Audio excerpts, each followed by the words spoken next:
இயேசு கிறிஸ்துவின் இனிதான நாமத்தில் இன்றைய ஆவிக்குரிய சிந்தனைக்கு உங்களை அன்புடன் வரவேற்கின்றோம்.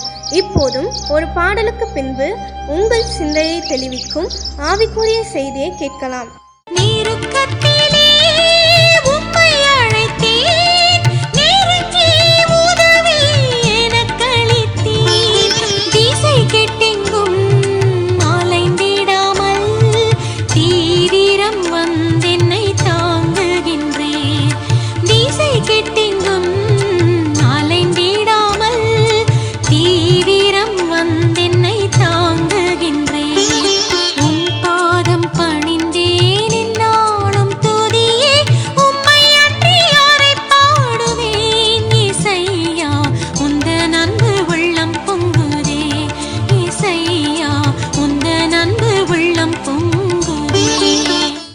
நமக்காக யுத்தம் பண்ணுகிற இயேசுவின் இனிதான நாமத்தினால் உங்களை வாழ்த்துகிறேன். இதனால் நம்முடைய ஆவிக்குரிய சிந்தனைக்காக உபாகமம் 1:30 நான் வாசிக்கிறேன்.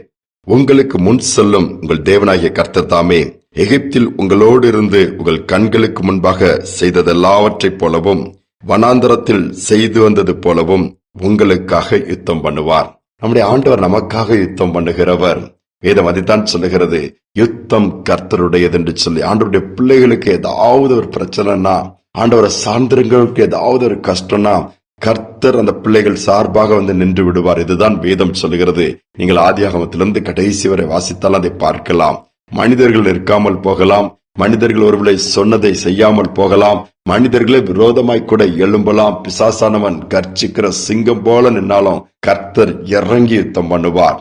யோசுவாவுடைய நாட்களை பார்க்கும் பொழுது வேதம் சொல்லுகிறது, யோசுவாவின் புஸ்தகம் 10:11 எமோரியரோடு கூட யுத்தம் பண்ணும் பொழுது வானத்திலிருந்து பெரிய கற்களை ஆண்டவர் விழ பண்ணாராம். பாருங்க, அந்த சத்துருக்களை அழிக்கிறதுக்கு வானத்திலிருந்து கற்களை போடுறார் ஆண்டவர். அந்த மாதிரி கல்மலையை போல கல் விழுந்து அதுல நிறைய பேர் பட்டயத்தால் மரித்தவர்களை காட்டிலும் வானத்திலிருந்து விழுந்து கற்களினால் மரித்தவர்கள் ஏராளம் என்று வேதம் சொல்லுகிறது.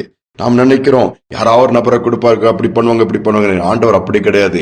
அவர் தமது கரத்தை நீட்டி கூட யுத்தம் பண்ணி சத்துருக்களை அழிக்க முடியும். அப்படிப்பட்ட சர்வ வல்லமையுள்ள தேவனை நாம் பெற்றிருக்கிறோம். ஆனால் உங்கள் சூழ்நிலையிலே சோர்ந்து போய் விட வேண்டாம். எத்தனை நாட்கள் இந்த யுத்தம், எத்தனை நாட்கள் இந்த போராட்டம், எத்தனை நாட்கள் இந்த பலவீனம், எத்தனை நாட்கள் இந்த பிசாசின் கிரியைகள் என்று சொல்லி புலம்பிட்டு இருக்கிறீங்களா? கர்த்தர் யுத்தம் பண்ணுவார்.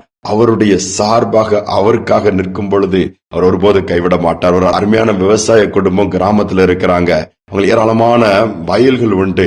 அதுல கிடைக்கிற பலன்கள் எல்லாம் நல்ல ஆலயத்திற்கு நிறைய கொடுத்து அந்த குடும்பமா செய்வாங்க, முன்னின்று நடத்துவாங்க. இதுல ஒரு கூட்டத்திற்கு பிடிக்கவே இல்லை. இவங்களை எப்படியாவது பழி வாங்கணும்னு சொல்லி திட்டம் போட்டு என்ன பண்ணாங்க, 2 பேரை செட் பண்ணி இந்த வயல்கள் எல்லாம் விளைந்து அறுவடைக்கு வரும் நேரத்துல அதை தீயிட்டு கொளுத்தி விட வேண்டும் என்று அனுப்பிட்டாங்க. இந்த நாட்களையும் சூழ்நிலையை பார்த்துட்டே போய் என்ன பண்ணாங்க, ஒரு நாள் அந்த 2 பேரும் போய் என்ன பண்ணாங்க, தீ கொளுத்திட்டாங்க. ஒரு ஓரத்துல தீய வச்சாச்சு. அது வேகமாக பிடிக்கும். அது ஏக்கர் கணக்குல விளைந்து தானி நல்ல அறுவடைக்கு ஆயத்தமா இருக்கிற வயல்வெளிகள் எல்லாம் ஒன்றுமில்லாமல் போக வேண்டும் என்றுதான் இதை அப்படின்னு சொல்லும்போது அதை தீப்பிடிக்க ஆரம்பித்தது. அதை பார்த்துட்டு அந்த நேரத்துல அந்த விவசாயியுடைய மகன் பார்த்துட்டு ஓடி வாரான் தகப்பட்ட சொல்ல, அப்பா நம்ம வயல் தீப்பிடிச்சு எரியுது, வாங்க ஏதாவது பண்ணலாமான்னு அந்த தகப்பனுக்கு ஒண்ணுமே புரியல. எப்படி அணைக்க முடியும், காட்டு தீ மாறி அதை ஒண்ணுமே பண்ண முடியாதுன்னு சொல்லி சரிப்பா உடனே வீட்டுல முழங்கால் போடுறாங்க. இது ஒரு பக்கம் அப்படி நடந்த உடனே மறுபக்கத்துல அந்த தீயை கொளுத்தின 2 பேரும் ஒரு மரத்தின் ஓரத்துல தூரத்துல நின்று வேடிக்கை பாக்குறாங்க என்னதான் நடக்குன்னு சொல்லி. இவர்கள் ஜெபிக்க ஆரம்பித்தவுடன் திடீர்னு இடி மின்னல்கள் விழ ஆரம்பிக்கிறது. இடி முழங்குகிறது, மின்னல் வருகிறது. உடனே பானம் அதிகமான மழை அந்த இடத்துல சொரிகிறது. மழை வருண்டே வாய்ப்பே கிடையாது. டக்குன்னு மழையும் பெய்கிறது. மழை பெய்த உடனே என்ன நடந்ததுன்னா, அந்த எரிகிற தீகள் அப்படியே பரவாதபடியே அணைந்து போய்விட்டது. கொஞ்சம் இடம் தான் டேமேஜ் ஆச்சு, இதெல்லாம் காப்பாற்றப்பட்டு விட்டது. மழை பெய்யுதுன்னு சொல்லி பார்த்து விவசாயிக்கு ரொம்ப சந்தோஷம். ஓடி வந்து பாக்குறாரு, வயல்கள் எல்லாமே காப்பாற்றப்பட்டு விட்டது. அடுத்து என்ன நடந்தது தெரியுமா? வேடிக்கை பார்த்தாங்களே தீ வச்ச 2 பேர், என்ன நடக்கு நம்ம பார்க்க தான் போறோம்ட்டு அவங்க நின்ன மரத்திலே இடி விழுந்திருக்குது. அந்த மின்னல் தாக்கி இடி விழுந்து 2 பேர் அந்த இடத்துல ஸ்பாட் அவுட். அவளை அனுப்பினவர்கள் ஆடி போய் விட்டார்களா?